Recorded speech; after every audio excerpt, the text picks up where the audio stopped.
Hello everyone, টমেটোর season তো চলেই যাচ্ছে। তো আমি এতগুলো টমেটো রেখেছিলাম সস করার জন্য। তো প্রথমেই আমি টমেটোগুলোকে ভালোভাবে ওয়াশ করে নিচ্ছি। সাথে ছোট ছোট বোটা থাকে, ওই বোটাগুলোকেও ছাড়িয়ে নিয়ে তারপর হচ্ছে আমি বটি দিয়ে টুকরো টুকরো করে কেটে নেব। আর এটাকে প্রথমেই এভাবেই ভালোভাবে ওয়াশ করে নিলে আর আমার সেকেন্ড টাইম ওয়াশ করতে হবে না। তাই ভালো করে এই যে ওয়াশ করার পর আমার এই যে টমেটোগুলো, তারপর হচ্ছে বটি নিয়ে বসে যাব কুটু কুটু করে কাটাকাটি করতে।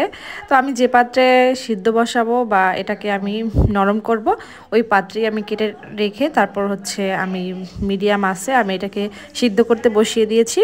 হালকা পানি দিয়ে দিয়েছি, আমি খুব পানি দিইনি, কারণ টমেটো থেকে অনেকটা পানি ছেড়ে যাবে।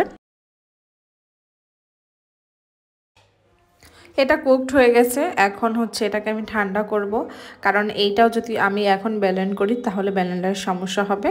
তাই আমি ফ্যান সেরে এটাকে ঠান্ডা করতেছিলাম আর নাড়াচাড়া করতেছিলাম, ভিতরের যে বাষ্পটা ওটা বের হয়ে যাবে। তো প্রথম অবস্থায় আমি যে পিউরিটা দিয়েছি ওটার মধ্যে হচ্ছে আমি শুকনো মরিচ দিয়ে ব্লেন্ড করে নিচ্ছিলাম।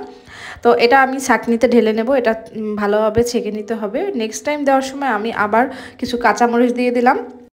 কাঁচামরিচ দেওয়ার পর আমি পুরো পিউরিটা যখন হয়ে গেছে তখন আমি ওটা ঢেলে নিয়েছি পাত্রের মধ্যে। আর এই যে ময়লাগুলো বের হয়েছে এগুলো যদি টমেটো সসের মধ্যে থাকে তাহলে সসটা কখনোই একদম একটা ফিনিশিং আসবে না।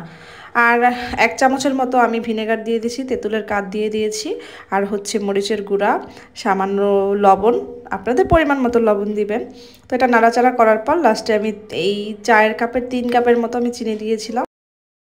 তারপর হচ্ছে আমি চিনি দেওয়ার পরে যখন টকবক করে ফুটে উঠেছে, আর এটার থিকনেসটা আপনারা যেরকম টাইপের রাখতে চাবেন ওরকমভাবেই আপনারা নামিয়ে নেবেন। আর আমি হচ্ছে খুব একটা যে মানে ঘন ওই টাইপের করিনি, মোটামুটি করেছি, কারণ বোতলের মধ্যে তাহলে যেতে অনেক প্রবলেম হবে।